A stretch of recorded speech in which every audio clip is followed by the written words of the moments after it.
And hello to you. Hey, and we're back. Ooh, I've got a bad Wi-Fi connection all of a sudden. Oh man, you got a bad case of Wi-Fi connection, huh? Look, it's. Do I sound okay to you? You sound real choppy to me. You don't sound choppy, but you sound a little not quality, if that makes sense. Like, Yeah. just sound like a guy who's got a kind of a spotty Wi-Fi connection. You know what I mean? You ever meet a guy like that? Well, then it checks out. Yeah, It definitely it checks definitely out. checks out. So Just I'm going to turn it on for you, maybe. Go ahead. I was introduced to a cool little AI tool by one of the guys that I hired. And it's pretty impressive. I've been using it for work stuff, but I'm betting we can use it for this. It's basically an open ask. It's like sort of like it's like what Ask Jeeves should have been. You can ask it anything, and it will give you an answer. I know what you're talking about. Have you seen something like that? It's like chat something. It's chat, and then 3 letters. Where you type in a question, and it gives you a very reasonable answer. Maybe. Let me show you. Yeah. Is this it? Maybe. Well, I don't know if this is what you're talking about.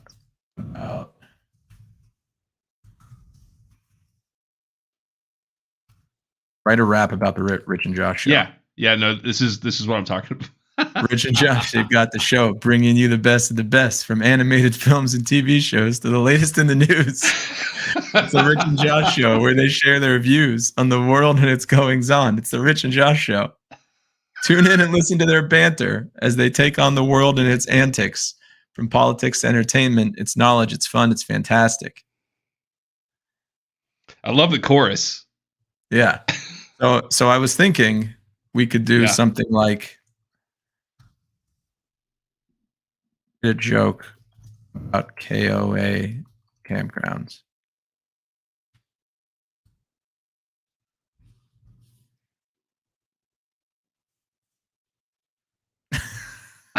What did the?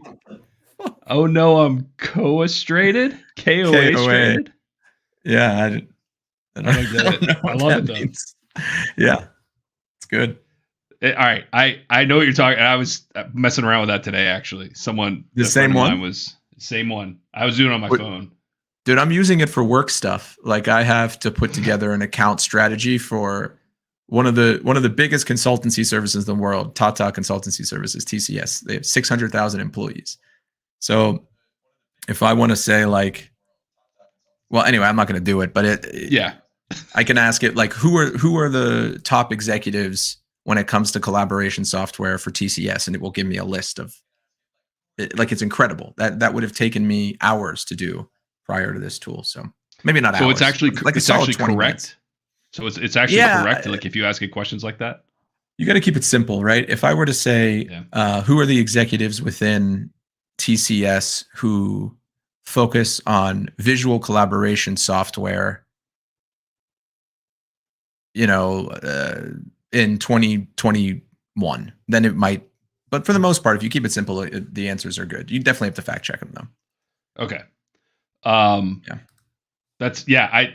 I'm adding that to my bookmarks, because it's a good funny one. And we should just that's an entire character. It's like the open AI comedian. Yeah, I think that's been done. They did a SNL sketch about it. Remember the guy? He was like, "I am the AI comedian." Loading. Loading. Okay. I guess we can't do that. Colin Jost, you look like a white guy. So it's pretty funny, actually. I bet. How was London? When has SNL ever done something not funny? Yeah, amen. I might have to eat during this. I've been very, very busy. Like, I wouldn't have even been able to do more than one or two of these while you were gone. So it was actually good. Hey, busy's good. That's I hate when people say that. Every time. Do they say that? My parents. What, they're like? Oh, you're like, oh, I'm really busy. Housework. I'm like, it's busy. Like, busy's good. And I get it, right? I'm not, it's like, okay, I don't want to. Let's Yeah, not. Don't rain on their parade. Yeah. Let's not congratulate me. Like, Hey, stop busy's complaining. I don't good. want to hear you complain. I don't want to hear you Busy's good. complain. Better than the Busy's alternative. good. Yeah. Anyway, London was great, man. We Yeah. had a good time. We flew over. We got there Friday. We spent 3 days, Friday, Saturday, Sunday, and then flew back Monday. I flew back Monday. She's now in Brussels Nice. for a meeting With Arnold Schwarzenegger. All we did was walk and eat. Man, we did nothing else. Seriously, That's the best European vacation. We just walked. We topped 7 miles every day. That's great. Yellow. I only brought 2 pairs of shoes, and I wore my yellow Common Projects, which are still pretty new. Yellow. And they are. Yeah, I got a pair of yellow ones. When you say yellow, do you mean like? Yeah, like I have those. They're like taupe. These ones are more. I think these are a little more yellow. Yeah, they're not bright yellow. They're not a highlighter. I wouldn't be surprised though.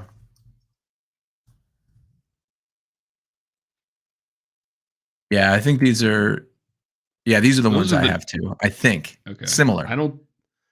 I think those look like there's a color called nude. Yeah, so I saw these when I was in London actually, and I really, really like them. They're like pink almost. Like a really light pink.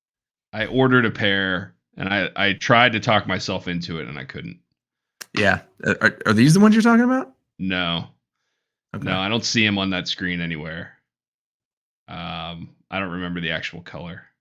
Yeah, but I think I know what you're talking about. If they're similar to the ones I have, they're my favorite pair. I don't wear them enough because sometimes they stand out too much in a bad way. But yeah, you can't wear them with a white shirt. You know what I mean? But like if you wear them with a navy shirt or dark shirt, then it like might pop off a little too much.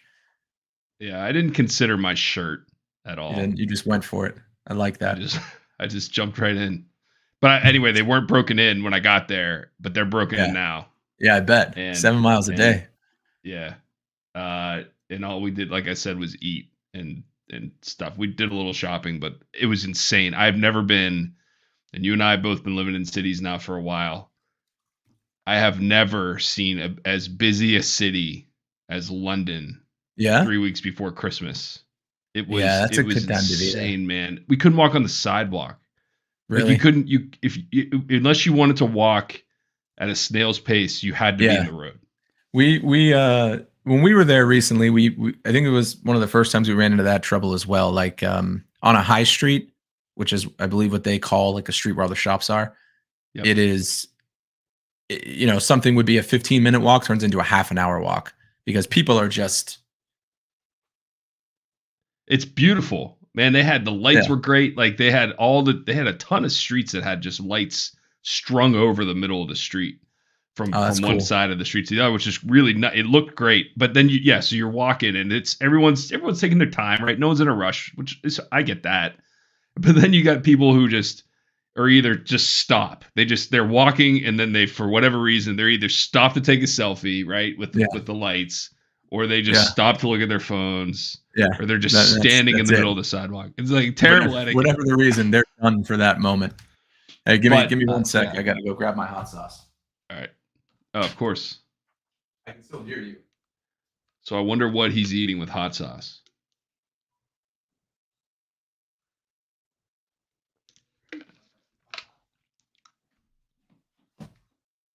First of all, do you have an allegiance to any hot sauce brand? Not really, no. I do. I'll tell you one and only. I have a favorite, but I'll try them all. Let's hear it. What's your favorite? My favorite sauce is hot sauce, not sauce. Yeah, no, it's a spicy sauce, but it's not like your typical hot sauce. You wouldn't think of it. You might not think this is. I can already tell. I can already tell where you're going with this. It's going to be like mustard or something weird. No. It's the green Tabasco sauce. Oh, I love that. That's really good. Right? I think it's jalapeno actually. It's like a jalapeno, but it's a little more mild than the regular Tabasco. But it's the green stuff that they have. It's not as peppery. Yeah, I love that stuff. I put that on everything. Good. That's good. I'm loyal to Frank's, the original. That stuff's so versatile, man. I mean, it's the only sauce you make buffalo wings with, right? But then it's good enough for. I put it on salad sometimes. I've never gone that far, but now I'm gonna try it because I literally I buy it by the case. You do. And as a matter of fact, when I order it from Amazon, the case of it has never, and I think I'm getting it from the same person, it has never arrived unbroken with all the bottles unbroken. Never. But I've ordered it 3 times now, and like the packaging is getting progressively better. So I kind of think they're addressing it. Like the first time it was a case, a shrink wrapped case of 12 bottles in a box with nothing else, a box way too big for it with nothing else in it. So it's just in there cracking around. The second time, they folded some paper, packing paper, and put it around the box, still broken. This time, they actually used like the packing pillows, the air pillows, still broken because they just need to get a smaller box. Like you don't need a big box for something like that. It's going to ruin it. But maybe that'll be next time. Yeah. Well, at this point, first of all, ordering a case of hot sauce is ridiculous. Second of all, if you got at this point, you can't stop. You need to keep. You know why? Because they don't have it at Whole Foods.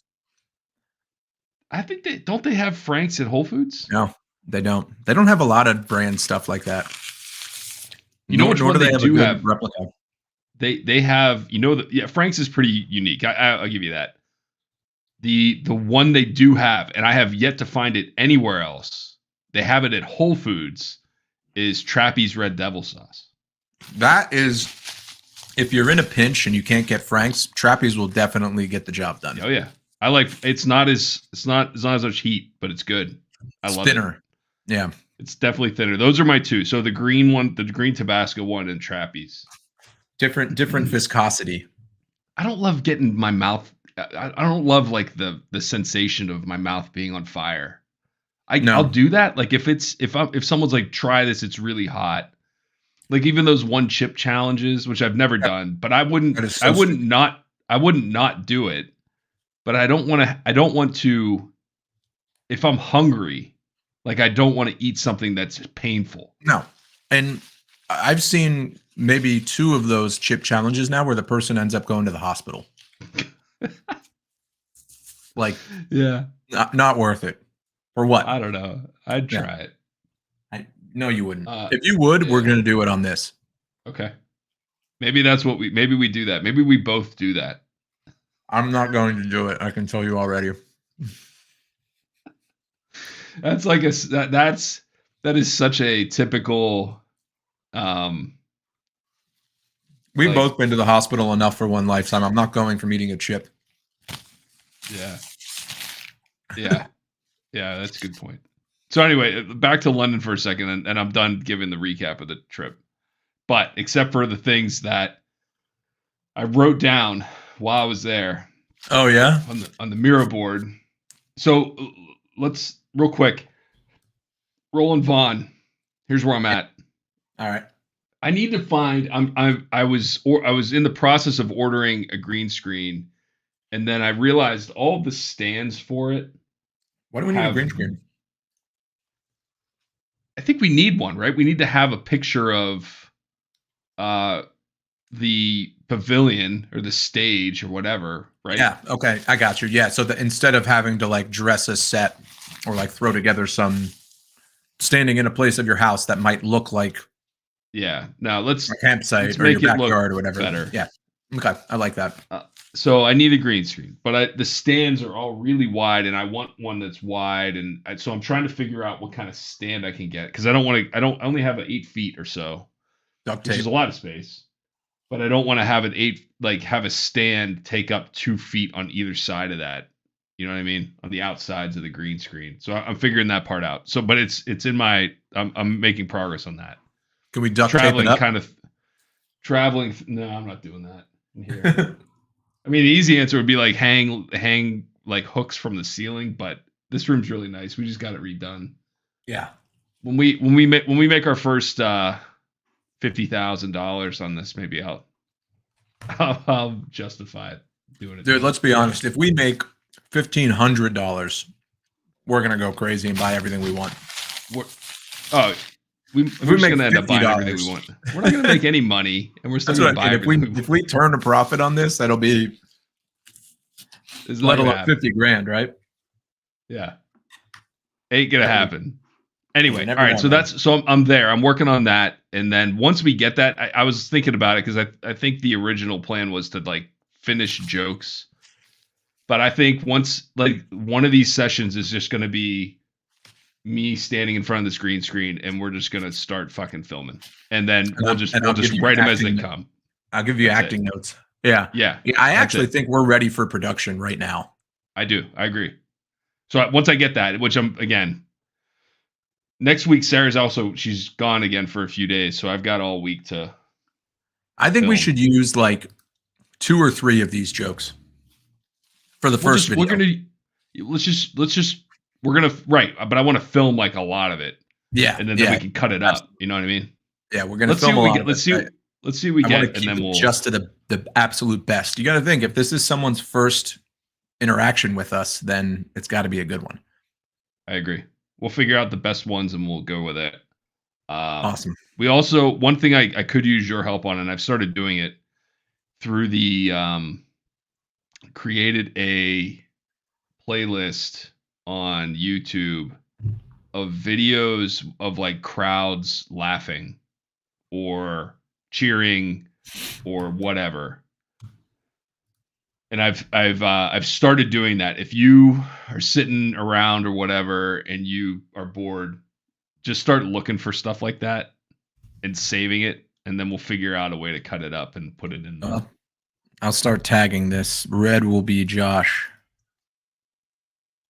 I'm doing it too. I mean, it's not just no. I'm just saying that like blue will be Rich, so that way the tags will be there for the homework. Whoops.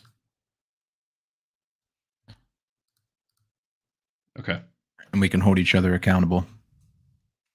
Perfect. So yeah, as soon as I get that, we'll film it and then we'll like move on. Because I'm telling you, I have a good idea and I think you're gonna like it. And this is you. Should we workshop it tonight? Yes. I want to tell you, I want to tell you what it was, and then we'll go there. I wrote it down in here. Is it kick-ass general content? Yes. High-end bag salesperson? Yeah. Yeah, man. All right. So let me paint this picture for you. All right. I love this. So Sarah wanted a bag. I don't think she'd care where I say she got it from. She got it from, we went to the Celine store, which meant nothing to me, but I'm sure you know, of course. No, but I found out about it on our honeymoon, and I bought Allison a bag there on our honeymoon, and I didn't know what it was either. It's in one of the only TikTok videos I have on my account is me mispronouncing stores and Allison correcting me. That was the joke. But yeah, I love their stuff now. Well, they're all they're all handbags. Yeah. Right? Yeah. They make some clothes, shoes, belts, things like that. Okay. But yeah, anyway, I think that's what they're known for. So we go in there and she's like, I want to get this bag. And said, cool, let's do it. We went in and this was again, I don't want to give too many details away. We went in there and it was like something that she had wanted for a while and she wanted to treat herself because she, had some good things happen. And anyway, so we went in there, good work things happened. And the guy that waited on us, as soon as he walked up, I'm like, I am fucking paying attention to this interaction. He had I want to see how long you can go without calling him gay. I look, I don't know if he was or not. Dude, and it really doesn't even matter. It doesn't even matter. It's not a gay caricature. No. Oh, no. It's a complete like high-end snooty salesperson at a high-end place caricature, right? This guy. So okay, so she brings out this bag that she wanted. He's like, here it is, and I can't do his accent, but it was exactly what you would imagine it would be. He brings out this bag, and Sarah says, "Is that the smallest one?" And he goes, "No, there is 4 sizes. There's a Pico, which is like this." French accent? Kind of, but like he was like mumbling. You couldn't even. It was like rich. His accent was like wealthy. It was very. His accent. What's the word that I could use to describe it? It was bothered. His accent was a bothered act. He just did not. It was like. And so anyway, he was just he's like this. He had his hand on his face a couple times, and he's talking. And she said, "Okay, well, is there a bigger size than this?" He's like, "We have 3 sizes. This is 3 sizes. The Pico is too small. You don't want the Pico. They come in nano, micro, and mini." And she's like, "So what's this one?" He's like, "Well, this is the nano." And she's like, "Well, so is the micro smaller than this one?" He's like, "No, the micro is bigger than the nano." Of course it isn't. Of course, the micro is not bigger. The micro is bigger than the nano. And then the mini is bigger than the micro. And I was like, at this point I chimed in, and he was like this. He's like, "No, the mini, it's mini than my micro than mini."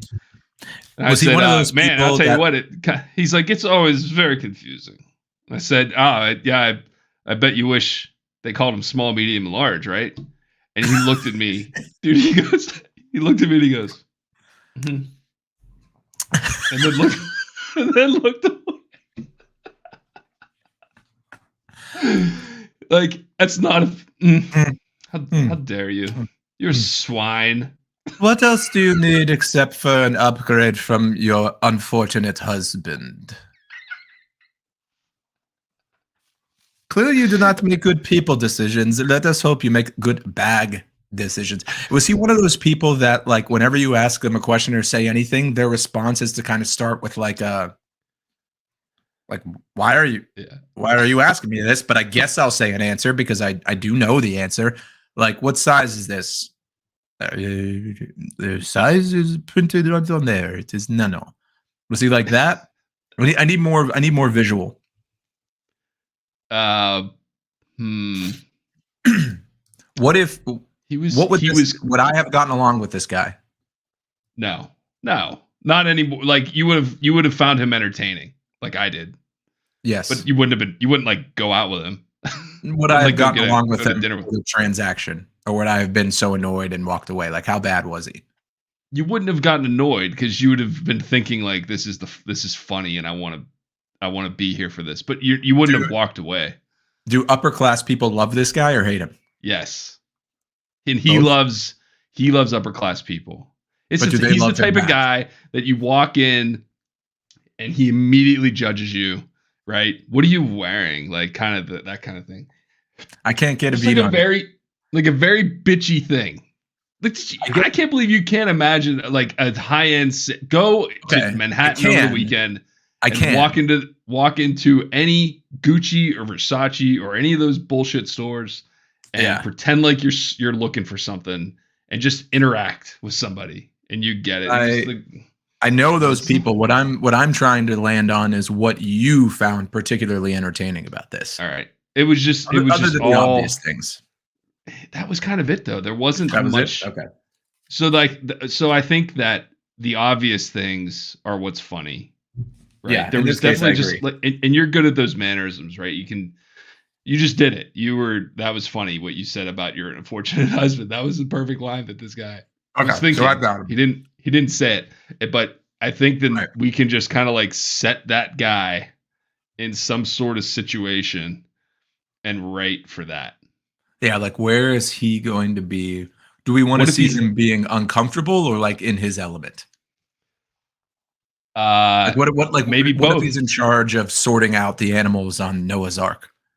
They each come up and he's like, giraffe, kind of a long neck, but okay. And I think that the challenging thing is that this has been done to death. Bruno, Sacha Baron Cohen, the guys on Saturday Night Live from Jeffries, Jimmy Fallon and Will Ferrell. and Sean Michael Hayes was the guest. Oh yeah, that's right. So maybe we don't put them in. So Bruno was out of his element. All the other ones were kind of very much like when Bruno went into the army and he had on the DG belt and he goes, who is DG? And he goes, Dolce & Gabbana, hello. Like, that's as funny as that bit's ever going to get. You know what I mean? Right. But that was funny because he was out of his element. But like, the joke is that he doesn't know he's out of his element. So he's not going to change his behavior. Right. So you're talking about something different, I think. What if we made that guy...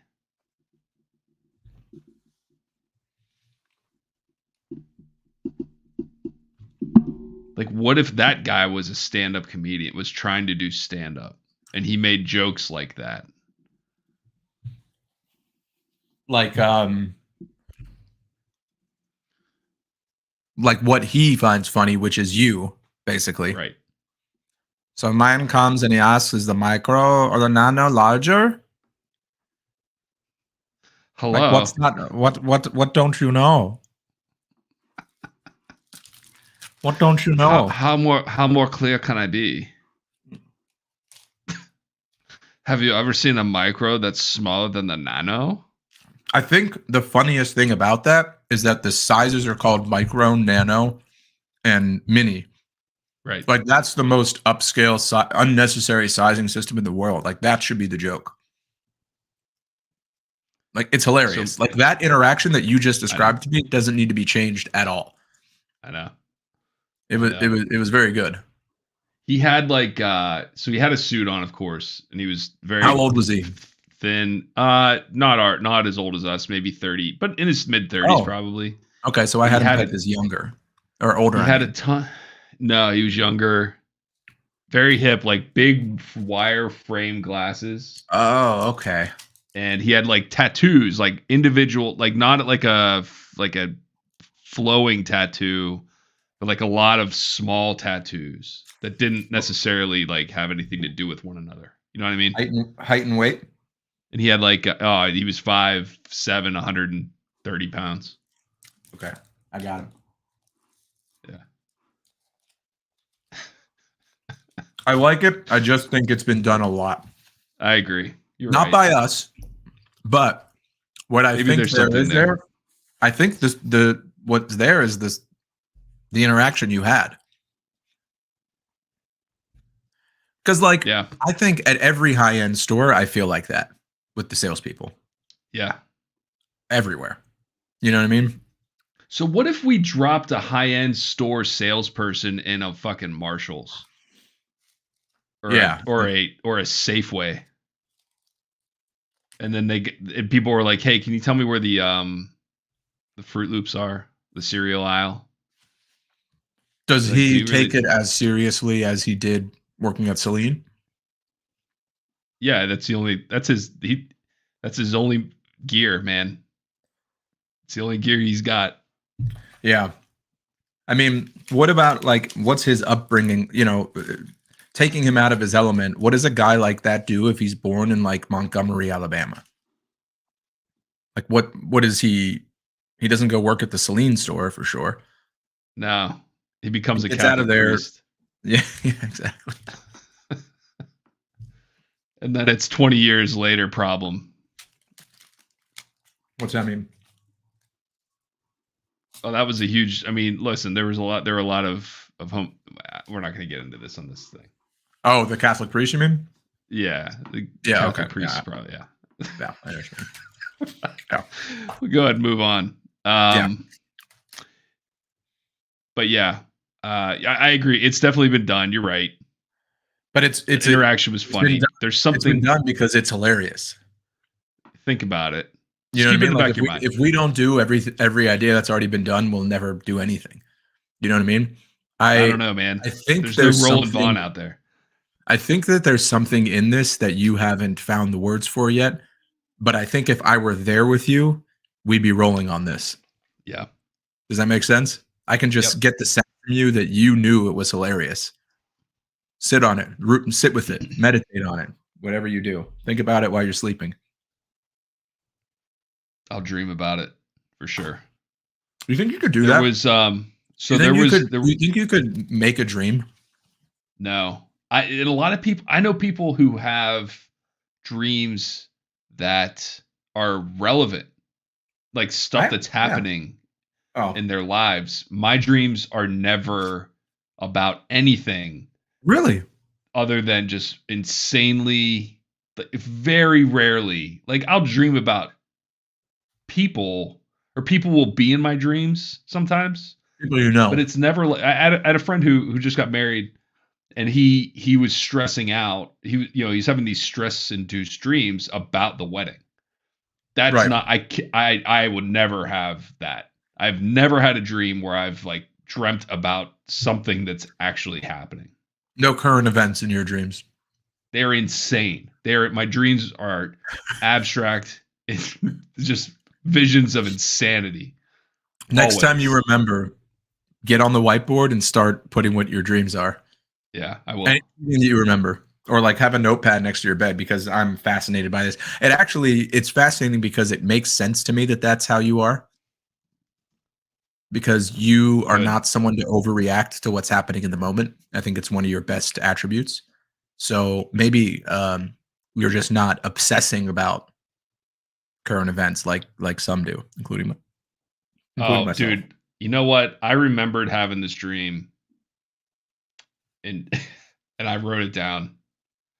And I haven't read it. I have it. I'm looking at it. And it's long. This thing's like 1,500 words. I took some Tylenol. Used to make this Tylenol PM liquid. It was liquid.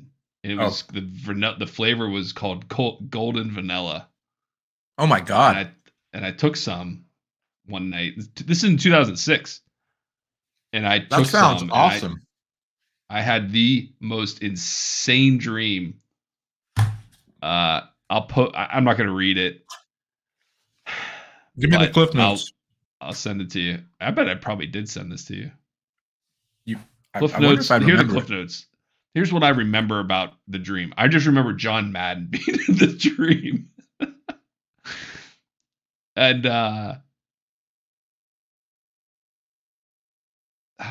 that's kind of all I remember, but I wrote all of it down. Oh, and there was like the baby. You did send this to me, and I remember it. There was the baby panda who was just born. You sent this to me, and I shared it with Shira. Yeah, I remember this. I remember this well because you texted it to me. I emailed. I'm reading through my emails, and I've sent it to at least 4 people that I didn't delete. I mean, again, this is how many years ago? 16 years ago. Yeah. So yeah. Okay. That's I look forward to hearing as much as I possibly can about that. I'm just gonna send you the email. Please do. Do it right now. It will be received with open arms. Okay. So what else? I wrote down a couple things that I didn't actually find funny. There wasn't like a funny situation associated with them, but they were things that I just noticed and that I thought were like funny things. So we went to a restaurant where they had Sarah wanted to get some port after dinner. Oh, that's fancy. And the guy's like, "Oh yeah, I'll bring out the port cart." Are you serious? Yeah, and they actually never did, which was strange. But anyway, they had a port cart. But that made me think of like dessert carts. Remember how that was if you went to a fancy restaurant, they would wheel out a fucking dessert cart? They don't do that anymore?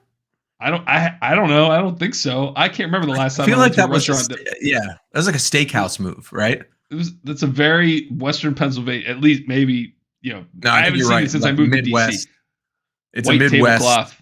Yeah. Sort of fucking move in a dimly lit, stuffy restaurant. They wheel out a dessert cart, and I don't know. Dessert cart. I don't know what's there, but maybe there's a guy who takes that very seriously. Don't touch. you can't. Can I? Oh yeah, I'm gonna get the. I'll get the fucking. You know what? No, he gets annoyed when people think that they're gonna take it off the cart. Right. Like these are arranged in a very specific order. He hates that. Yeah. he hates when people do it, and it could just be like. Okay, this just flashed into my head. We show the guy arranging, first scene is the guy arranging the dessert cart just so. He's being very, very particular and taking a look at it. How's that look? Then, and he pushes the cart out into the restaurant. Cut to the first table, and someone tries to reach for it. And then, oh, excuse me, ma'am. I noticed you reaching for the cheesecake, but these are just actually samples. I'll bring you a fresh piece out from the kitchen. Cut. Next table. Same thing, but actually, I'm gonna have to ask you not to grab that one because these are just samples. I'm bringing them around each table. You don't want to eat this one. I'll get you a fresh one. Right? We see another scene of him pushing the cart around the restaurant, standing, looking at the watch as time ticks by.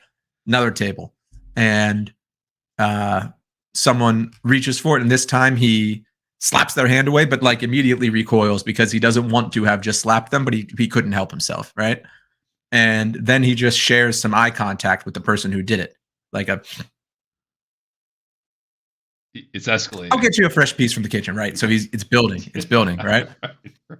And that's as far as I've gotten. What do you think?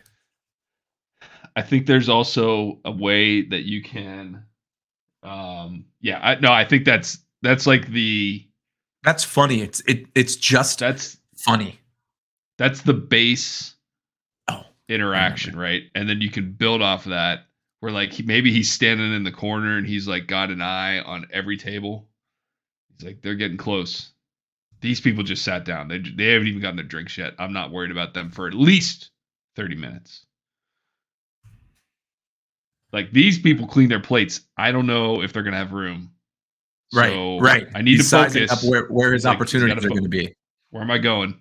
Where are they and then like me? if the waiter comes over and says, I need the cart at table 7, he's pissed because he's like, that I already knew that. He must be new. He's coming over and telling me like I didn't know. Okay. That guy's been in here 3 times over the last 6 months. Each one of them, he's gotten a dessert. His wife will not get a dessert. Like he's got it all down. So I've got a guiding principle that I meant to put on the board and I forgot to. This is what I think our guiding principle should be. Let's make things okay. Yeah, I think that's I'm on board with that. This is our tiebreaker. If we ever have an idea and we're not sure about it, is it really enjoyable to watch? Meaning, might not be funny, haha, like I'm side splitting, but this dessert card idea would be really enjoyable to watch. You know what I mean? I think, I agree. And I also think that it kind of goes hand in hand, but it might not always, where it's fun to us to make. I like it. I'm going to put these up here in our code of conduct. Our mission statement. Yeah, our mission statement. But it has to be fun to make because again, you can make things that are enjoyable to watch. I don't want to do. I should put a frame out for this. What am I doing, Rich? Principle. Is that a character or is that? Oh, this is a principle. I see what you're. Okay, yeah. Governing principles. Yeah, it's our charter. Yeah, it's our charter. Yeah. What if he's like, oh, it's the fucking Johnsons again. They always want to see the cart and they never order anything. Yeah, but you know what? He would love that though. No, he doesn't, because it's taken away. He could be at another table pushing. So, but that means he cares about like sales. I don't know. I think he just what's this guy care about? I don't know. Right. He doesn't have to get too deep, but like I know. He cares about the perfection of his dessert cart, his presentation, his delivery, his timing, his anticipation. Right. Like he's into it for all the wrong reasons. All the wrong reasons. And that's why the audience enjoys it. What was the one you said? I forgot one of our governing principles already. Oh, it's got to be fun to make. Yeah. Let's make things that are really fun to us, funny to us. I like what you said. Really fun to create. Yep. And then another one you just said is also important. Got to be funny to us. I like how they all start with "let's make." Yeah, not the best. So we should say above everything. Yeah. Right? It's a governing principle. Okay, we can't have too many of these, so I'm going to make them really big. Sounds good. Maybe room for a few more. I think that's kind of it, though. Honestly, that's where you don't want to get more specific than that. It's like it's fun, it's cool to watch, and it's funny. It's fun for us to, and like 2 and 3 kind of go together. They're kind of the same thing. No, they're not, though. I think they're not. You don't think so? No, I don't think so, because it might be an absolute pain in the ass to create, and we're just bored with it, but we think it's funny. Yeah, fair enough. At some point, we're gonna hit a wall with every single idea. Yeah, and we need to put there are going to be situations where we're gonna have to say we just got to move on, or like we know this actually is funny. It's just kind of a drag, and we're getting kind of tired of it. But let's push through a little bit farther to finish an idea. That's just fatigue. That's different. But yeah, like if we're not. I take this more as like if we're playing a character and we feel uncomfortable with it, or we just don't enjoy doing it, like let's not fucking make it then, because what are we doing? All right, certainly not making money. Love the dessert card idea. Guy. I really like him. He's good. High-end bag salesperson, maybe. Oh, we got another one on here. Photographers who shoot food. I would assume that's all photographers who shoot food, though. It was, so that we were having breakfast yesterday morning, actually. And they had a full, they had a table set up, they had the lighting, and they were taking a picture of a table with nothing but juices on it. And they were getting really, really specific about the details. Like the lighting, and then there were 3 people, and they were kind of looking at it like this, and they were turning the juice rotating 10 degrees, and then kind of just stepping back and looking again and taking pictures. One lady had a laptop. I mean, it was a big deal. Again, I think that is the joke. I think it's really enjoyable to watch. I think it's fun to make, and we think it's funny. We don't have to say a word, just that. Yeah. That's funny. And like, it doesn't need to be a joke every time. It just needs to be really fun to watch. I think it'd be funny if, we can do this remotely. Because like some idea, like the Roland Vaughn idea is so good. It could legitimately be a movie or a series, right? It really could. Like I think about that idea all the time. And like, I'm always coming up with idea. I'm always thinking about it. And like, the more I do, the more he crystallizes in my mind. And I just fucking love it. Right. But I think some of these jokes are going to be simpler, and we got to leave them at that. Yeah, I think it'd be cool if we did the photographer taking a picture of, right, not a table, but like a juice, or like I think a table of juices is even funnier. Pick anything, because like why is anyone taking a picture of a table of juices? So we like, what do you need a photograph of that for? Here's all of our juices. The website. I guess. I don't know. Anyway, they in pictures or glasses? Glasses. I just picture individual glasses of different juice, and it's funny. I'm gonna mute you for a second so I can get this idea out. Okay, sorry. So the idea is the photographer, right? There's a photographer and an assistant, and the photographer is never satisfied, right? And then the assistant, he's always telling the assistant to move this here or there, whatever. And it could be stupid shit. Like it can be a Nalgene water bottle. I don't know. I'm just looking around my desk. It could be like a pen holder, and then he's trying to take a picture of it, and he's getting kind of snooty, and he's almost like the high-end bag sales guy in his demeanor, right? changing lighting. He wants it rotated 5 degrees. He wants this pen to be behind that pen, even though they're identical. I don't know, something stupid. I get it. Maybe I'm just telling there. I'm just telling you that a table of glasses of juice is funnier than that. Well, no, it can be anything, right? We can do juice, but then we move on to something else. I don't know. That's like a recurring thing, right? The next video is yes. I like. Okay, else. I see. I love that. I agree. I think one glass of fucking orange juice on a table and spending hours trying to take a picture of it is insane. Something even funnier to me about a second glass next to it that has apple juice in it, because my mind immediately goes to what the hell is this? But the best part about it is that it actually happened and you saw it. No one would fidget over a pen holder. Someone did fidget over glasses of juice on a table. It was, you know it was, they were set up in, like, the table was set and there were settings in each place had multiples. So it was like every person had a different juice. Well, there's no one sitting hilarious. There. I know there's no one sitting there. But I just pictured just glasses on a table, each filled with their own juice. Done. Let's do it. I don't. Yeah. Again, we can make it as absurd. Like, maybe in the situations just become more and more absurd, and that's also part of the joke. Anyway, that was something else that I saw. And then the last one is.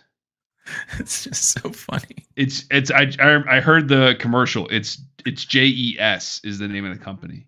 I like JE Best better. I know. So this yeah thing. So we were sitting at the same breakfast, actually. We were sitting and there was a table behind me and I couldn't hear the guy. It was a guy and 2 women talking. And the guy's voice was like a low enough frequency that I just couldn't hear it over the general white noise of a restaurant, right? You just chatter from everybody. But these 2 women, when he was talking, all they would say is yeah. And they were like, it was like the Yip Yips. Remember the fucking Yip Yips from Sesame Street? No, but I know. I like this idea too. Excuse me. It's funny. It was. I couldn't. Again, I'm sitting they're behind me, and it was almost like when one of them said yeah, it made the other person say yeah, and they had just like different inflections and like pitch of their voice that it made it was like yeah. Wait. They were 2 people speaking to each other. There were 3 people at the table. Right. Okay. So 2 people were one person was talking. The other 2 people kept saying, yeah, in like windshield wipers, basically. Which I don't know what that means, but yeah, one person said it, then the other person said it. One person said it, then the other person said it. It got like increasingly like as the sentence, like as this guy was talking and finishing his thought, they were like picking up the pace of yeah, like to kind of like put an end to it. So they jump in. It happened every time he said something. I think, again, that's another moment that's perfect as is. Like, that's funny. Yeah. No explanation needed. Right? Like, that's funny. Yeah. I like all of these ideas, except for I don't love the first one. Yeah, I get it. I like it. I just don't love it. What's this long one? I can't even read it. I don't know. Oh, I wrote this down before I went. I had this thought before. This is kind of funny. I thought it was funny. I actually said this in front of my parents and they laughed. This was years ago. There was some movie about... So my idea was all these movies that I watch, and this is why I don't watch movies, because I just can't get out of my headspace in this. Like, it's an insane premise. The one movie, I don't know if it was a Disney movie or whatever, but some guy was at the South Pole or something. He had sled dogs and they died there's a blizzard came through and he couldn't get to them. And he thought they might all be dead and he flew away or something. He got out and the dogs weren't there. And he's like, I'm going back for these dogs. And it's going to be really dangerous. Was it Snow Dogs with Cuba Gooding Jr.? Maybe Disney's Snow Dogs. 5 Now Dog 5. Sounds like you know more about the plot than I do. It's from 30 Rock. Tracy Morgan was joking that he was in the 5th. Like if his career fell apart, he'd be in the 5th iteration of Snow Dogs. That was written like this. And he kept calling it 5 Now Dog 5. It's pretty funny.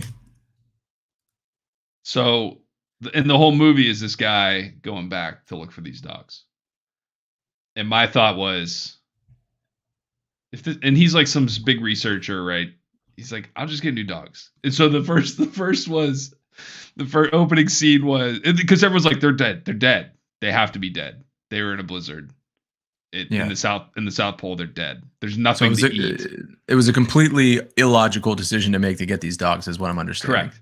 And so a rational person would just say, opening scene, these dogs are all in this blizzard, 3 minutes, and he's like, I'm going back. A rational person would be like, that's fine, I'll just get new dogs. And then like the credits immediately start rolling and the movie's over. Yeah. Right. That's the end of that one. He got new dogs and he continued researching. And that was it. And maybe he had a picture of his old dogs, but it was fine because he's like, listen, I made these dogs live outside. Let's not get it. Let's not make it seem like these were pets. Those were employees. They were employees. They worked for him. They weren't his buddies. So the other one I wrote down at the top was The Bear. I watched one episode of The Bear and I'm like, I'm like, why would you work here? This is insane. Why would you work in this stupid environment? Just like, I quit. Like immediately you walk in, you get yelled at for not getting trained or knowing to do anything. Like the girl who starts and just is like thrown right into everything. And it's like a cheesesteak place, right? Yeah. I saw 10 minutes of one episode and I was like, this is insane. And they're always screaming at each other. And he's the one I watched is like, because I just fucking got here. I just got here and you didn't tell me where anything was. I'm leaving. But no, she sticks around, right? And she's like a brilliant chef, and I don't know. So like the idea is find movies or TV shows where someone does something so like the whole premise is so illogical, and then film it. The ending in 45 seconds. Yeah, being like, I'm not gonna do that, and then the movie. I like that. I like that idea a lot. I like the idea of messing around with like existing movies. And do you remember my idea? Showing clips of Tom Cruise and A Few Good Men with a laugh track and Seinfeld music. No, like that. I did. It's in my list of ideas. Talked about that. We did talk about that. It's similar. Yeah. Like similar. I'm gonna put it on here too. I think both of the like. Can we use content? Like, could we actually use that without? Isn't parody fair use if you're parodying something? But I don't know if that means you can actually use it. I think there becomes a. I think here's the easy answer. No one's gonna care until you start making money off of it, and we are a long way from there. So if we were sitting out here. Yeah, but we couldn't even play songs last time because you said the algorithm would catch it. So wouldn't it catch that? I think songs is a different. The music industry, right, is like a completely different animal with how you can do that kind of shit. Like you can't play music. Right, pretty easy to track is what you're saying, and they're much more sensitive about talking about it because someone could search for it and they're like, I just want to listen to that song. Yeah. I think there's a delay. Any of these movies. That's why I think I keep interrupting you because I think you started talking, but I didn't know it yet. So I apologize for that. No I like this a lot. I'm gonna give it a heart eye emoji. Yeah, thank you. You're welcome. That's all I'm waiting for. Dude, right. 4 for 5. You did pretty well. I do like this. And I think this would be pretty easy to. We could actually this would be easy to do. So the only thing is, do we want to create, and I know what your answer is going to be already, but I think we should think about it. Do we want to create a brand? Tell me what you mean by brand. Brand, in my mind, is people will associate an expectation, a feeling, a style, a consistency to our work. Meaning, parodying the dessert cart guy, the yeah, yeah, yeahs, and a photographer, and then throwing in Tom Cruise and A Few Good Men, is that on brand? I think it's hard to decide on that. You. Did you mute yourself? No. Or did you got me? I? Maybe it's my headphones. Hold on. I can hear you.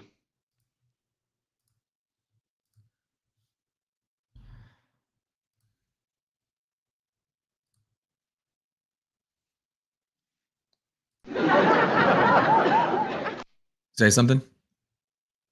Hello. That is so weird. Hello. Give me 1 sec. I'm not even sure what's wrong. It's saying it's coming. It's saying that it's set up to come through my speaker right now, and it's not even doing that. It'll pump up that volume.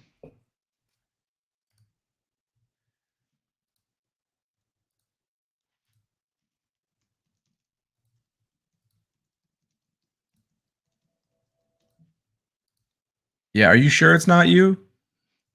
Can you hear? You can hear me, right? Fuck, that's weird, man. I do the test and it plays a sound and I can hear it. Let me make sure. Really, really weird. I don't know why. I'm gonna put in a different pair of headphones. Let me see if this works. I'm unmuted. You can write something on the board if you want me to see it. Yeah, I'll follow you. Let me just make sure that my yeah, it's still coming through. I don't know what it is. It's got to be on your end.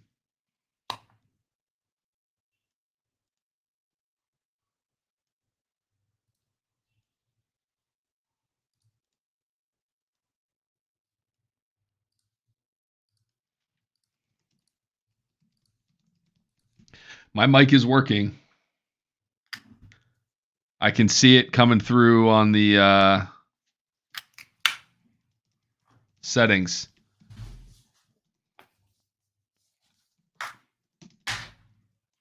Check your StreamYard settings.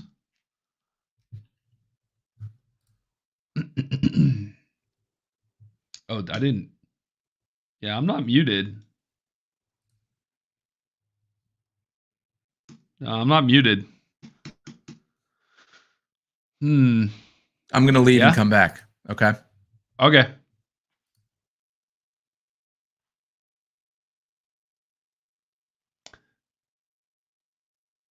PCs 1, Macs 0.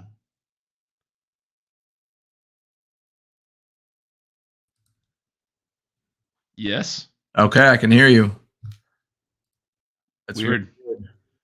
Did you leave the entire StreamYard thing? Yeah, I just left. I clicked on Leave Studio.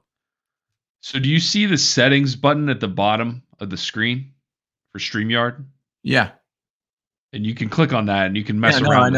I know. Okay, what I was doing, so I went to my audio. You see there, it says test next to it. So I could hear the test, but I couldn't hear you, which is really kind of weird. Okay. Yeah, that is weird. But now you can? Now there's no issues? Yeah. No, that it's playing through my speaker and it's going to start bothering you any second. Maybe. I have so many headphones. Did your headphones die? No, they something weird happened today where all of my headphones were just forgotten from my device, my devices, like all of my iPad, my phone, and my computer. And then I repaired them. Whatever. This is completely uninteresting. Maybe there's an idea there where it's just two guys trying to start a podcast and they can't hear each other. Well, that pretty much it devolves into some sort of like anarchist, like they lose it. They start tearing apart their rooms because they're so frustrated. I mean, that's probably not too far in our future. All right. As long as this doesn't bother you, let's just go with this. Sorry about that. It's fine. Okay. Yeah, I think we've got some good starts here. I do like the Tom Cruise Few Good Men thing. And we've got this laugh track. But I don't think I've given you. Oh yeah, the other one was editing clips from shows or movies and bleeping out the non-curse words in places where it would be funny. I haven't read you all. Oh, I did read you that one. Okay, you want to hear a really bad one? Let's hear it. It's not even. I don't even think it's funny. Yeah, but it might spark some. It might spark something. So I mean, it's really bad. Job interviews are designed not to give narrative control to the candidate. Right? We all know that experience in a given field is what makes an employee valuable or good for that role. The more proven their track record, the higher the compensation. So why don't we simply ask a job candidate one question during an interview, which is, recount for me your relevant experience to this role, and just shut up and let them talk. How did the current interviewing develop into what it is right now? So I think for you, it's different. When you're in sales, you are a salesman or you are not a salesman. Isn't that true for every profession? No. You're either a carpenter or you're not a carpenter? No. You can either, for a carpenter, you can either build the fucking thing or you can't. That's pretty cut and dry. But dude, I've worked in now 3 different products at this bank. I knew nothing about nursing homes. No, that's not what I mean. I'm saying, why isn't the one question, why does your experience make you good for this role? I'm going to put the stop sign up on you, and I need you to just let me finish. Okay. So my point is, if you're a salesperson, you either know how to sell or you don't, right? And that's all you need to. And you're right in your line of work, you can just be like, tell me your numbers, and you're either gonna do it or you won't. Like I guess you could be lying, which is you can do that in any interview. You can't lie if you're that good of a liar that you can make your experience sound like it fits to the role, then you deserve the job. You're a good salesperson. Yeah. Yeah. But my roles, it's different because you have to show that you can critically think about problems. And if you're not asked questions, if you're just if I was only asked questions about my relevant experience before the job I got at this company, I would never have gotten the job because I had no experience. It was such a shit job. But I went to grad school, and because of that, I had to go to grad school. But that's your narrative. You're already telling the story. You got to just let the candidate tell the story of why. And it doesn't always have to be, I have experience in doing this exact thing. It's, I've done this, this, and this, and that's why I think I'll be good at this. I think that's the end goal in every interview. It's just a matter of it's easier for some people to do that, to just sit down and start telling you why they'd be great. But some people don't have trouble with that. And that doesn't mean they're not going to be valuable, but you need to lead them and kind of get them talking about things. And sometimes you ask a behavioral question to get that going. I was putting too much emphasis on someone's ability to form a narrative. Right. But you're right. That's more about being in a storytelling role like sales, where the job is being able to string things together cohesively. Yeah. Okay. Not my best. Not my best. All right. Let me counter that with, I got one. This is a good one. Have you ever taken, this is kind of gross, but I'm going to say it. Have you ever taken a shit that hurt so bad you had to put your phone down? Yes, definitely. Definitely. That's a good one. I like that one. Yeah, I like that one too. There was a story. I must have been in a mood when I wrote this one. There was a story about a woman in Hawaii, and they were like she was killed. And I don't even remember how she was killed. It could have been an accident. It could have been a murder. I don't know. But they're like, her name was Jeffany, and I was like, that's fine.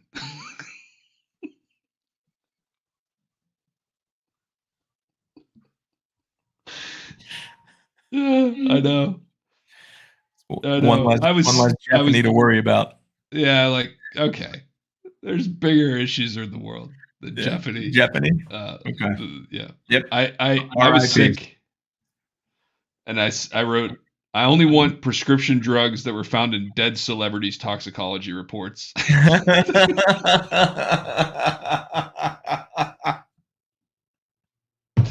Don't give me this bullshit. Don't give me Percocet. I want Dilaudid. I want the fentanyl that Prince had. Right. Like, don't give me beta blockers. I want the stuff Michael Jackson was. I want the anesthesia. Yeah. Anesthetize me. That's right. I need people who were like, give me the stuff that was in their blood when they died. Yeah, that should go on the board. Yeah. Like these are good jokes. I think like these are legit good jokes. The one-liners, right? Have you ever taken a shit that hurt so bad you had to put your phone down? That's there's like so much there. Yeah. In that I'm against poop humor though. I think it's lazy man's comedy. I know. It's not so much about that as it is the fact that you have to like the visual of putting your phone down. I get it. I'm just telling you I have an aversion to that, but I get it. I totally get it.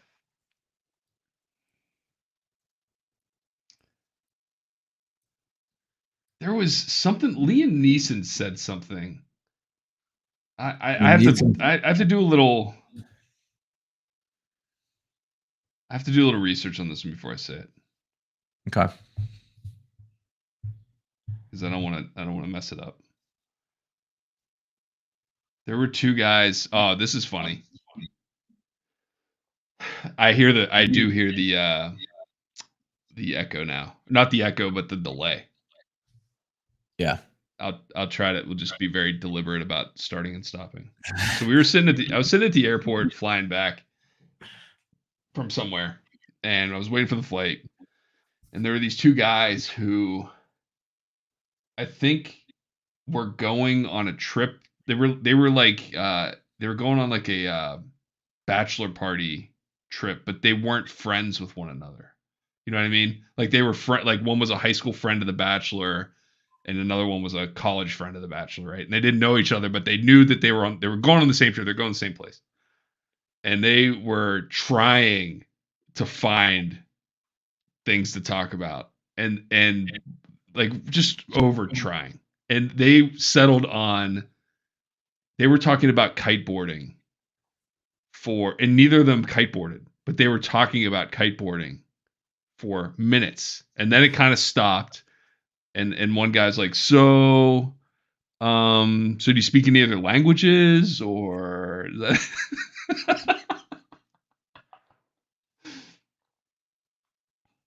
like, I'm writing that down. You got to keep it rolling. I'm writing it down. Yeah, just think of anything. Like, are you going to ask me if I speak any other languages? Because I do.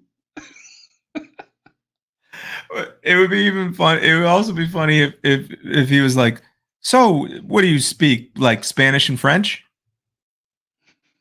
It's like, well, I do speak languages. Like, I speak a couple of languages. Like, oh, are they Spanish and French? Yeah. And he's like, no, they're German and Slavic. Yeah. Like, sorry, I like that. Just you missed like, again. Again, that's an idea. Like, that's a whole video. Just two guys sitting next to each other on a flight, have an awkward conversation, and so, do you know any other languages? You speak any other languages? There was remember when R. Kelly gave that insane interview with Gayle King? Yes, it was amazing. Oh, it was so funny. And he was I couldn't stop picturing him talking, like saying in with the emotion that he was saying things, but as if he was actually singing them, like in his songs, right? Because his songs are kind of like conversational, but he sings it. It's all melodic. And so he had this one part in the thing. He's like, I want a relationship with my kids. Oh, where'd you go? Looks like my camera just changed. Yep, I'm here. You are a circle, an icon. Just as I was getting to the punch. God damn it. I don't know what my computer's doing today. Sorry. So there was a part of the interview where he goes, I just want a relationship with my kids. Yeah. And then it was like silent for a second, but it'd be funny if he was like, but I can't do it.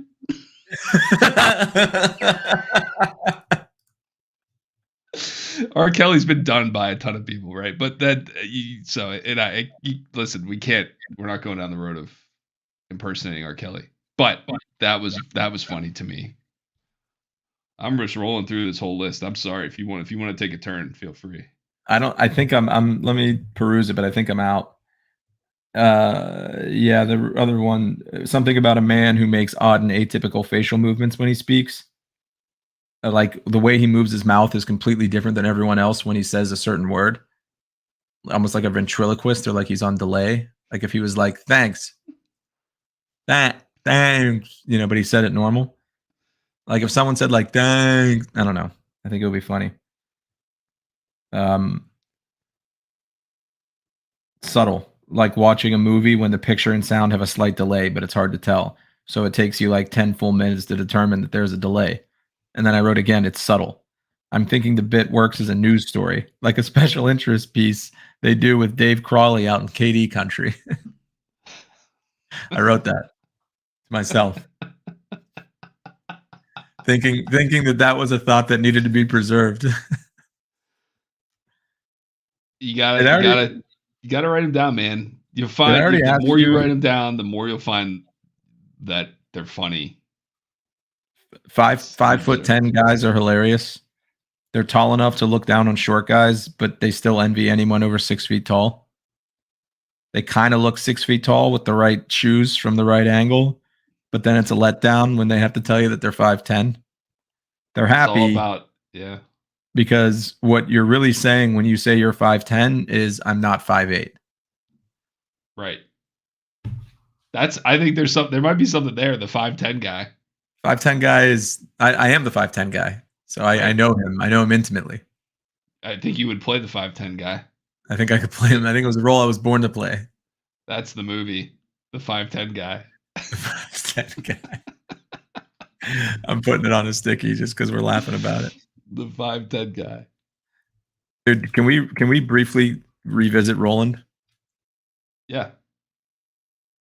Unless you got another one teed up. Dude, I'm telling you, I've got 2 dozen more. They're all good so far, by the way. Mine are not great. Yours are good. Let me just keep going then. Let's just run through these because I'm having a good time doing this. Yeah. All right, guys. Doing all right over there? Do you need a producer? I do. What's happening? I don't understand. All you have to do is touch nothing, and your headphones will work. Dude, it keeps like there must be something wrong with the way, I don't know. The devices that I have connected to it keep malfunctioning. So the camera, my headphones, soon the microphone will stop working. I don't know. Sounds like a Mac problem. It is a Mac problem. I need to get a PC so that I can, use computers in a practical, productive manner. That's right. Not like a sleek, creative, amazing experience. Not to have your picture taken with. Right. That's what I feel like Macs are. People get their pictures taken with Macs. People use computers, PCs. There was a guy. There must be a PC in a movie. No, you won't. Not since Office Space. I don't remember this happening, but there was a guys at airports walking amongst the seats at gates on their Bluetooth headsets saying, "We should do the whole enchilada."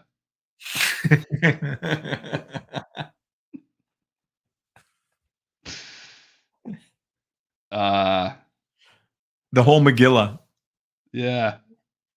The whole kit and caboodle. Order it. Let's get it done. Close it. I like that guy.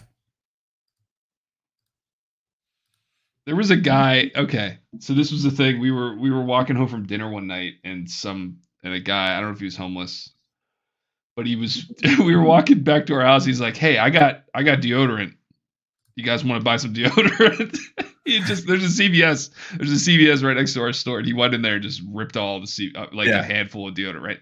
And he's like, he's like, I got deodorant, $2.75 for deodorant. Like, dude, what are you gonna make change? What, I got a $5 bill? $2.75. I got $3. You got a quarter or what? Are you paying tax on that guy? You paying your sales tax? What the fuck? $2.75. Who's ever sold something on the street for $2.75? Nobody, man. This guy, he didn't sell it to us. I was like, I don't have exact change.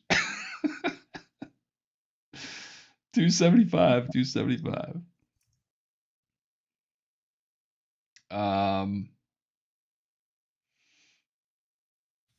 Okay, here's a little longer one. I think if you're ever in a situation where your car breaks down and you're arguing about it with your wife, and she's insistent on trying something to fix it, but you know it's wrong, it's a good line to say, yeah, okay, my cousin Vinny. Yeah, okay, my cousin Vinny. Okay, my cousin. Yeah. Okay, my cousin Vinny. He's settled down over there. Okay, my cousin Vinny. Okay, Marissa Tomei. It's funnier to call her my cousin Vinny, though. Okay, my cousin Vinny. It's funny. It's just a funny old guy Western Pennsylvania thing to do, to call someone like a name of something because you're not sharp enough and you're not relevant enough to know who the actual person is. But just like call someone like an explanation of something. Yes. Okay, guy who never knows where he's going. Yeah. Okay, Mr. Magoo. You can't see anything. Okay, Mr. Magoo. I agree. I love that. That is like the funniest thing about where we grew up, is that people will do that all the time. You're a plan. You're a plan. What if there were? So this was a skit. We could do this, where if we really wanted to, produce what we're doing right now, we could have a bit where, and we could like add pictures to it and whatever. Or like, here's the idea. Skit where one of the two people keeps doing plugs and reading promos for products that he wrote himself, and they don't actually sponsor the show, but he's really just trying to get it on tape so that they might actually sponsor the show. and they're bad, right? The promos are bad. Wait, so a guy who has a podcast or something is now let's take a break from break takers. Are your meetings tough? Even better, if you said something like, we were talking about London, and you're like, oh, so what'd you do in London? Like, I'll tell you what, I went to Harrods, and let me tell you something about Harrods, or whatever. And then went on to this. Harrods has. Did you know that Harrods features 50 different designers on their 7 levels of department store? The 150,000 square feet of shopping space. I don't know, something stupid. And then, like, kind of went on and on and on about it. Or even it's something less, like I got some product. But why is he doing it? Because he wants Harrods to eventually promote the show.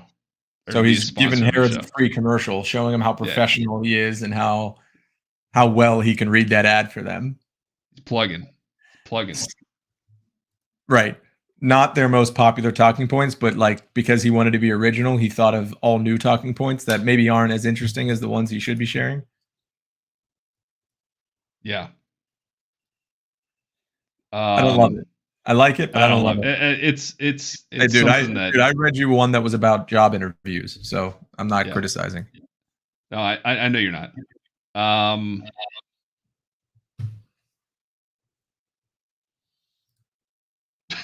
All right, here's one. Documentary about a pro golfer who just decided to start, like, he just didn't care. The guy he was a professional golfer. He's good enough to play on the PGA Tour, but something like just clicked in him, and he was like, I don't want to do this anymore.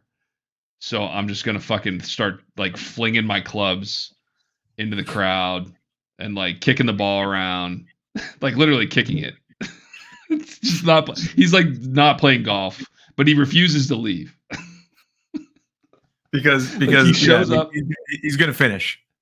He just doesn't care. He's got nowhere else to be. He just is like he would show up to the first tee and just throw his driver into there and kick his ball and like he'd get incur penalties and like like he'd turn in his scorecard like officially like whatever it was. He'd finish the hole, like he'd eventually like putt the ball. Like in the second hole, he'd like putt the ball down the fairway. But the PGA Tour never considered that anyone would do this. So there are no bylaws. There's like loopholes that this guy's existing on the PGA Tour and he's just becoming a real problem. They can't get rid of him because he's not quitting. I don't know. I like it. Again, very hard to film is what I was just thinking in my head. I was thinking like I was picturing it as you were saying it, and I do like it, but I think it would be very hard to make look good.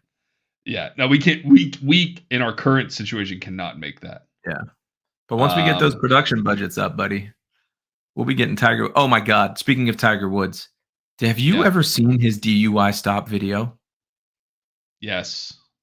Whoa, man! I just saw it. He's trying.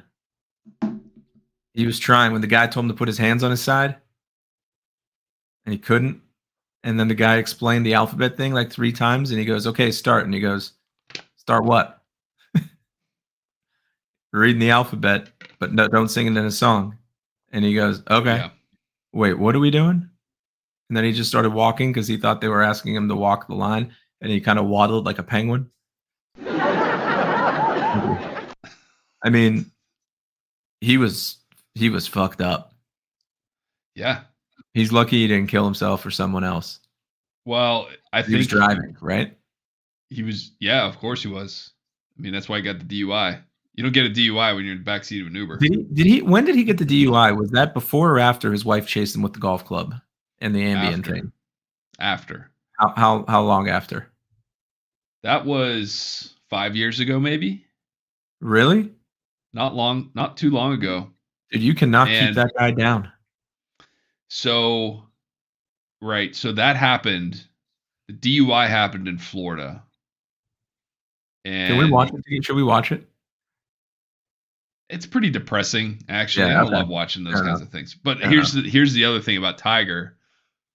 So I have a pretty active golf friend chat. And you remember when he wrecked his car? He didn't wreck his car when he was at the DUI. I think he was just sleeping. No, he took an Ambien and he backed it out of the driveway and banged it into a tree or something. That was. Oh, you mean when he wrecked his car? Yeah, that happened at a place that Allison and I have stayed a couple times, Terranea. Three things. The one where his wife supposedly hit him in the face. Yeah, that was an insane thing. And then, dude, the funniest part of that whole situation when Tiger. So Tiger, like it came out, right? Like the Tiger had been like just cheating on his wife with Bennigan's waitresses. Yeah. And she hit him, whatever. And then do you remember when he held that press? It wasn't even a press conference. It was just like a public apology. Not even a public apology. He apologized to a room of like 30 people. To his wife. No, she wasn't there. It was like his mom. No. I'm saying he was apologizing to his wife in front of 30 other people. Sure. Okay. Do you remember that? Yeah. Do you remember how insane that is? Who gets those invites? Like, who's the number 30th? Like, who's the 30th person to get that? I think about that sometimes too. Like, if you have a publicist who takes care of that stuff though, and they have the relationships with everybody to keep the wheel skid, but like the grease is skid. But like, how does that publicist narrow down who deserves to be at Tiger Woods' apology to his wife that he's doing in front of 30 reporters? Or what if you were like, I can't find people. I just need like seat fillers, like that they fucking Oscars. Not for him, man. That would be like I'm sure they're returning people away for that. That's huge news. Dude, oh, I would have gone for sure. Like I'd just be like, "Are you kidding? Is this happening? Is this really? Are we sitting here? Why did you find that so unbelievable? I'm curious because I don't find it that unbelievable at all. I can't imagine.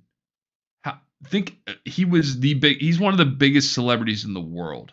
Right. I was thinking when he got the DUI stop, he's so famous that it would almost be impossible to think that the cop who stopped him didn't know who he was.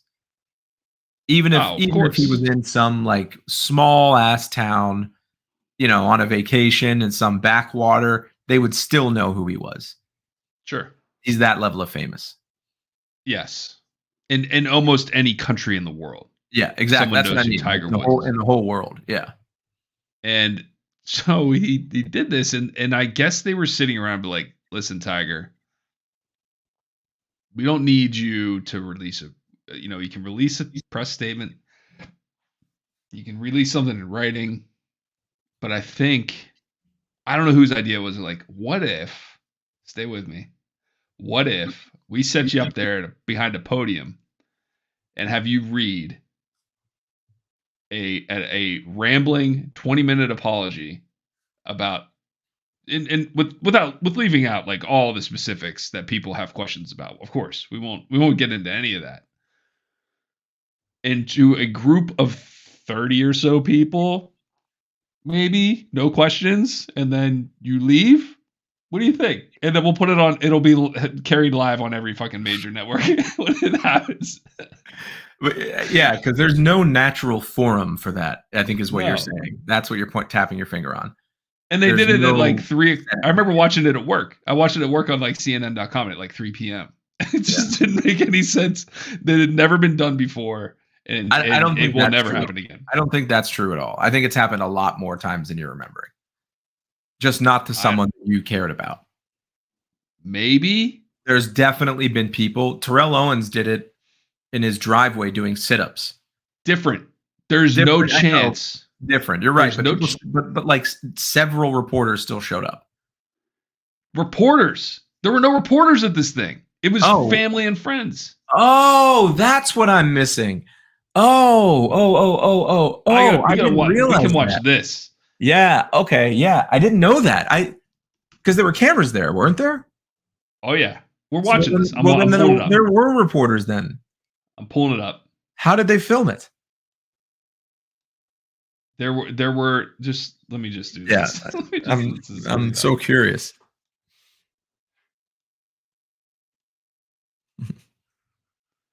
All right, let me know if you can hear this. Oh my gosh, you don't have a YouTube Premium subscription? I don't. Oh my God, get it. It'll change your life. Good morning, and thank you for joining me. Many of you in this room are my friends. Many of you in this room know me. Many of you have cheered for me, or you worked with me, or you supported me. Now, every one of you has good reason to be critical of me. I want to say to each of you, simply and directly, I am deeply sorry for my irresponsible and selfish behavior. This thing's fucking 14. It's 14 minutes long. Jump like a random format. Yeah. Who work for me, I have let you down personally. Keep going. Keep jumping. For all that I have done. Hold on. I am so sorry. For my repeated irresponsible behavior. I was unfaithful. Jump again. I had affairs. I cheated. Worked hard my entire life and deserve to enjoy all the temptations around me. I make amends. And that starts by never repeating the mistakes I've made. That I need help. But I do.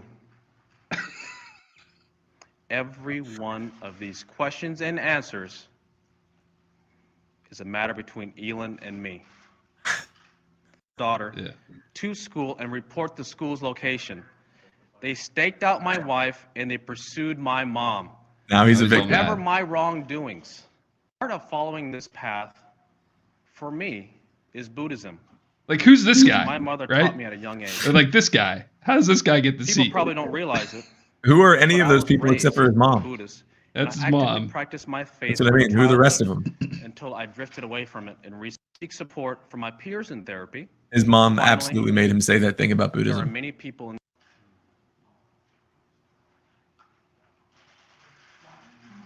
like this guy. Dude, this is heartbreaking. It kind of is, man. But again, it didn't. There's definitely reporters there, Rich. There's reporters there, but they're not asking them questions. No, it was a public and statement. they're not sitting down. They're in the back. Right? Yeah. They're not the audience. But that's staged because they want to show his family and friends. They want to show that he's still part of the community. He's trying to save his sponsorship deals. Exactly. That is wild, man. And like so he did that 14 minutes. I know. Wow. Whose idea was that, man? That's so stupid. I'm gonna say publicist. Someone who said to him, like, look, man, here's what you have at stake. Unless you look America in the eye and say you messed up and you're sorry. Get ahead of this whole thing, because they knew then what we know now, which is the severity of these stories. Had they been leaked out one by one, he wouldn't have come back from that. Getting it all out in one fell swoop was the best move. I think that happened well after, and by say well, days after, maybe even a week after that story broke. That's because more stories kept leaking after the first one did. Remember? Yeah. It was first he cheated once. Yeah. Then it was, oh my God, there's multiple. Then it was the Bennigan's waitress. Then it was that she took her tampon out and put it in like the grossest. Like he was like a sex monster. Mm-hmm. You ever tell you about that? Remember when Kevin Stevens got addicted to crack? Yep. And I was reading an article in Sports Illustrated, and they interviewed, I can't remember who it was, but it was another person that had a problem with crack. And they said, look, I'm a crack addict, but Kevin Stevens is a crack monster. He smokes more crack. And I just love the term crack monster. So Tiger had that happen. And then he got the DUI late. That was 2010, I think. I just said I saw it in the video. He got the DUI later.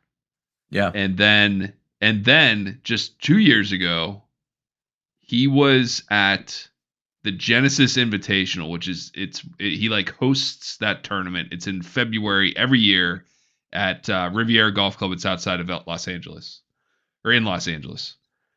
And on Saturday, he wasn't playing. I think he had hurt his back. And on Saturday, they brought him into the booth during the tournament, and they were kind of just talking to him, right? They were interviewing Tiger while the tournament was happening. They were kind of cutting back and forth. And they showed Tiger, and his eyes were glassy.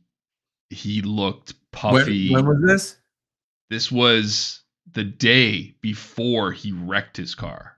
The most recent wreck at Terranea in California. Yeah, okay. Maybe it was 2 days before. Maybe it was Saturday and he wrecked it on Monday, or it was Sunday and he wrecked it on Monday. The weekend before he wrecked his car, my friends in my golf chat are like, this guy's fucking high. Well, of course, I mean, let's look at the pattern, man. He's a substance abuser. He's an addict, and that is a different kind of beast. Addicts, anytime you hear very suspicious news about an addict, it's sad to say, it's probably drugs. Yeah. You know? And and you're right. And it was weird that we could all see it kind of coming. And then he wrecked his car. You know, the idea was like he fell asleep or something, and he just they're like, oh no, it was a big misunderstanding. But the cover up happened, right? No, we didn't take his blood alcohol level or anything like that. And that stretch of road is notorious for being right. Like, the guy drove off the road and off a small hill. Like the car was in really, really bad shape. Yeah, they'd use the jaws of life to get him out. I heard he was sleep deprived. Is that not what you heard? Again, maybe like he was sleep deprived, or he was just really fucking drugged out, and he just couldn't. He was acting like he was sleep deprived.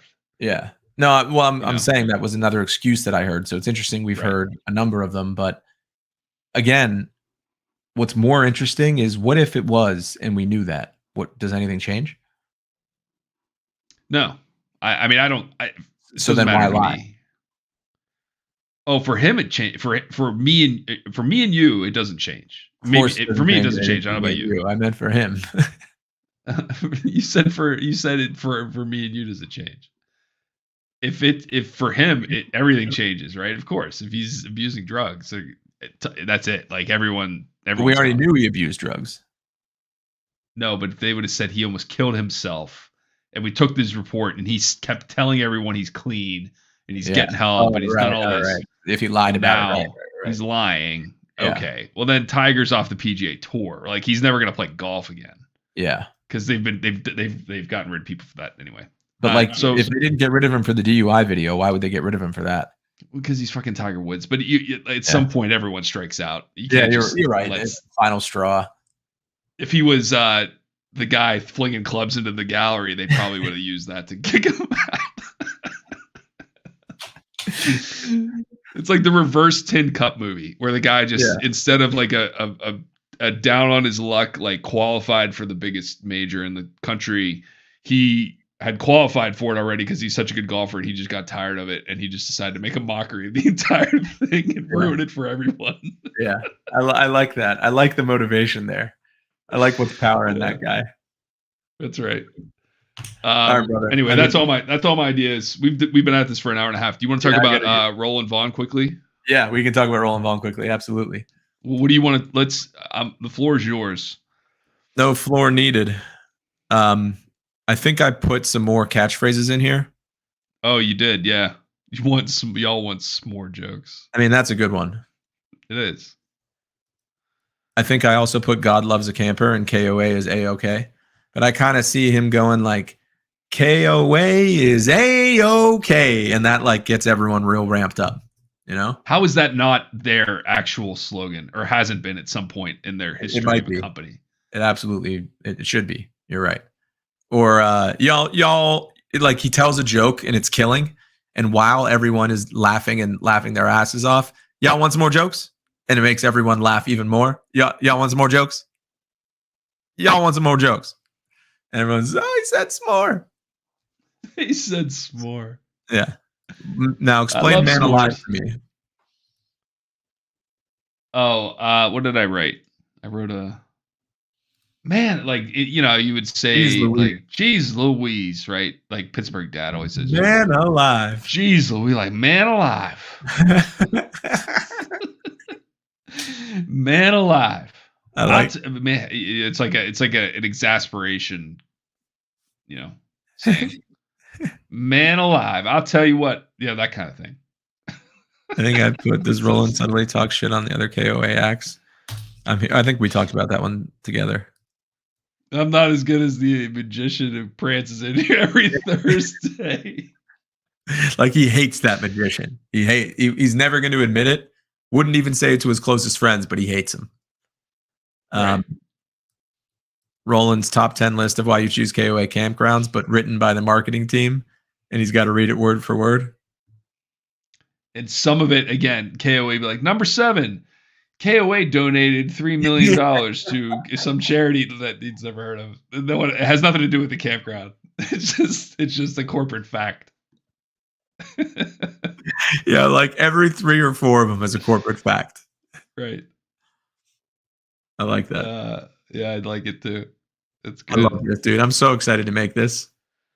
Yeah, me too. I think it'll be fun to make. And I think I moved things around and organized the retractable awning or the shimmying into the cab is that I think about that a lot.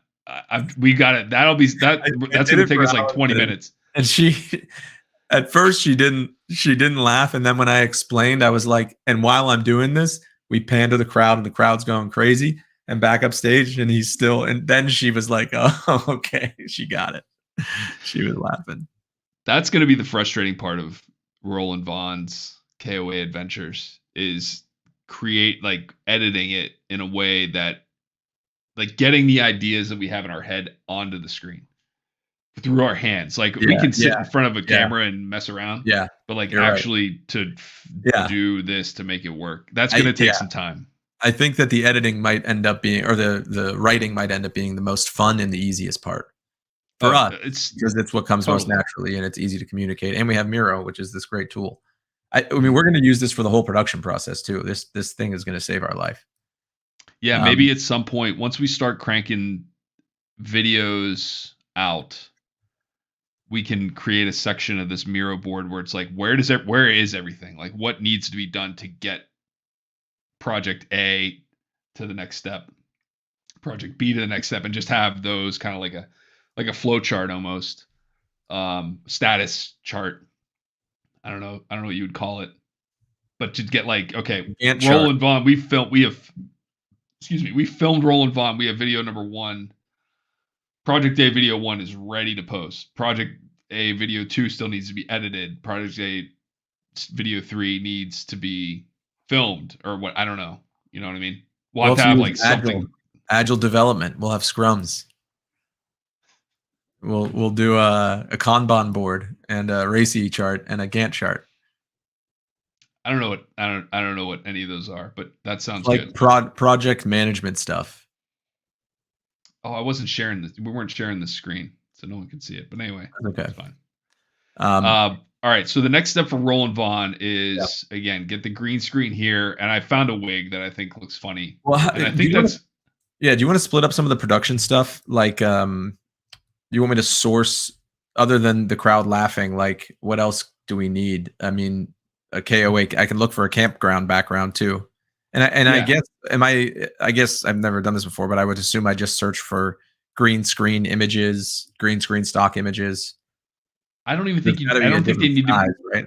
They don't even need to be green screen specific. The idea with a green screen is that you can have the camera, when it picks up that color, it will replace that color with whatever image or video you want.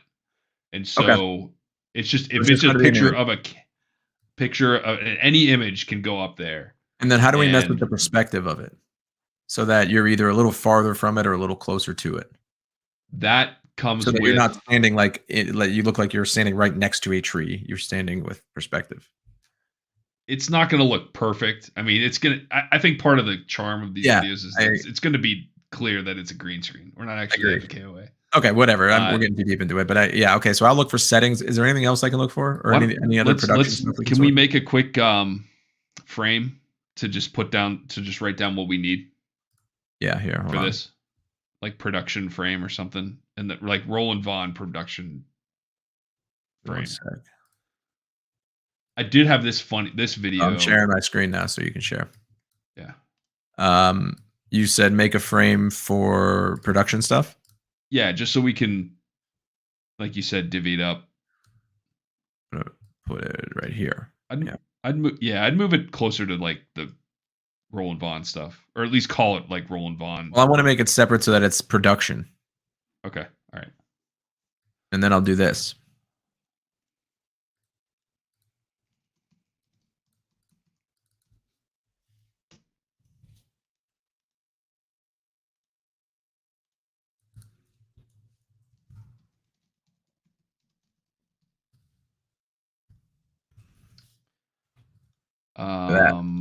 Videos.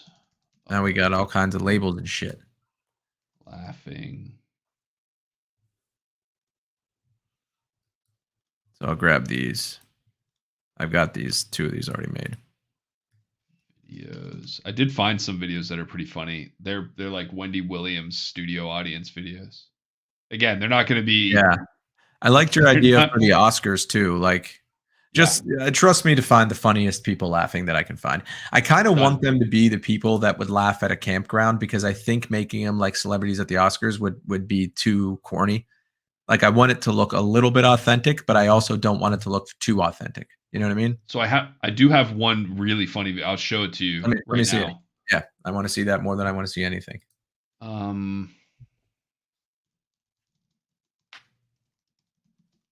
So there's a guy out there who his name on YouTube. I don't know how I came up or like found him. Honeydew Wilkins. My computer all day today. He has. All right, I'm gonna share my screen. Okay. Do I need to do I need to stop? No, you're good. You don't have to do anything. Oh yeah, stop screen. There we go. Chrome tab. This guy has all these these are perfect, and there's one that's really funny, but it's all women videos. Where is it? Like he got a hold of all these like Mary Kay saving them to a playlist. Videos. It's You know what I mean? Start saving them to a playlist so you can pull them up easily. I did. I've done that. So why aren't you just going to that? Here it is. Because I'm on our channels. Oh, it's a whole thing. Yeah, gotcha. Sorry. No worries. Having a laugh with the gals.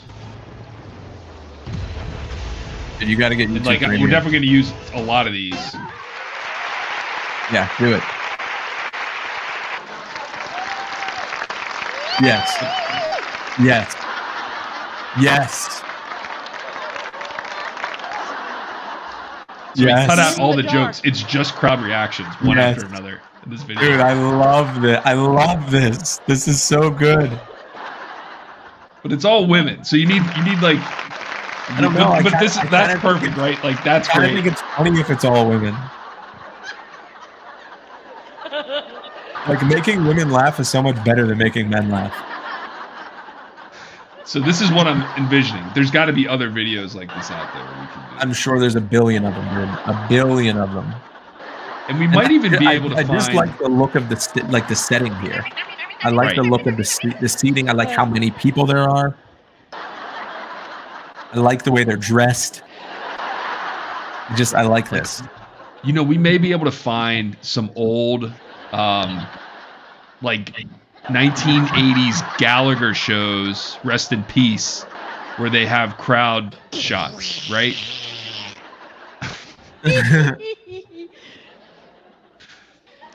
You know what I mean? Like if it was a Gallagher show. Yeah, that would be good too.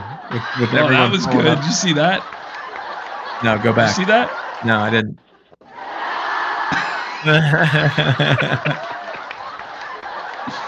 Hands up if it happened.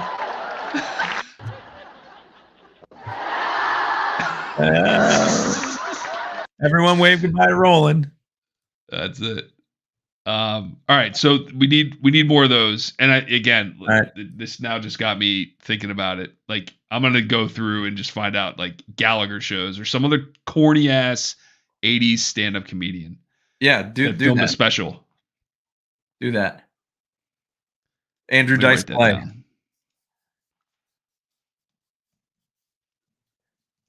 He wasn't corny though. He did like Madison Square Garden or like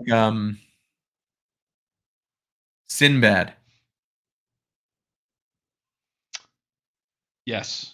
Anything like just go down the rabbit hole, right? I mean, once you find one of them, it's fine. Even Robin Williams, like when he was doing his 1970s stand-up. I like that look of it though. Right. That it's like grainy VHS style. Yeah. It's not digital. Right. Which means we'll need to replicate that actually no, we don't. The one thing we do need to consider is if these are going to go on TikTok, we need to figure out the framing of the video. You know, we can't have these widescreen shots. Yeah, most people don't, and they just like let it be super zoomed in on them or whatever. But I don't think it'll be an issue for us because you don't see a lot of the frame. That's the only thing is that but you get the idea, and that's the whole point.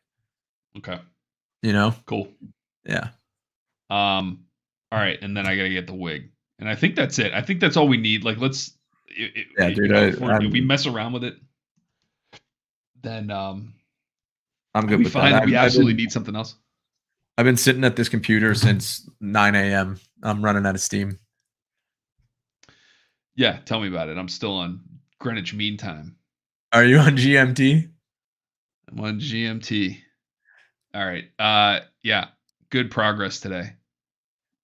I'm loving these ideas. Let's keep them coming, man. Start being really observant. All right, I'm gonna start doing that. I like that as an idea. I love the lens through which you see the world, and I think that's gonna be so much of our brand. You know, like I just love how annoyed you are with the world.